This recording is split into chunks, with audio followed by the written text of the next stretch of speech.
When we prosecute the case of law MD, we really have to look at 4 elements, which we had talked about earlier. We have duty, we have breach of the duty, we have causation, and we have damages. Those 4 elements, right?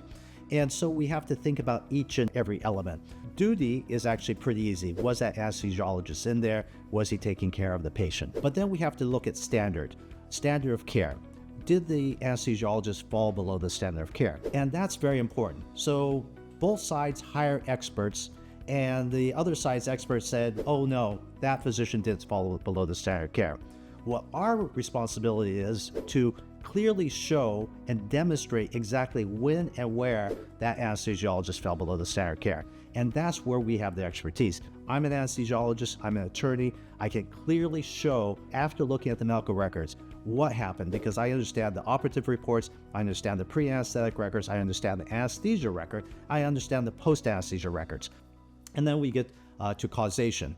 Finding causation, how did that falling below the standard of care cause damages? That's causation. How do we get from this particular anesthesiologist not doing what they're supposed to be doing to the patient being damaged, right? That's causation. And so what we have to do is we have to look at the medical records very, very carefully and connect the dots from the anesthesiologist's action, connect the dots to the damage. Oftentimes, when a patient has been damaged in the operating room, they don't know that perhaps it's the anesthesiologist, because the anesthesiologist is behind the scenes. The anesthesiologist puts the patient to sleep, is responsible for maintaining the patient in a steady state throughout the surgery while the surgeon concentrates on his or her part, and then waking up the patient again. It sounds like a very simple process, but there's a lot that goes into it.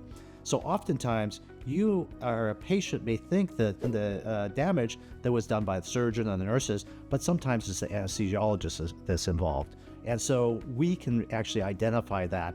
And then we have to understand exactly what happened. And in order to prosecute this case successfully, we need the knowledge base of what an anesthesiologist does. And then we need to be able to explain that clearly and concisely to the jury and to the judge so that they can make a determination.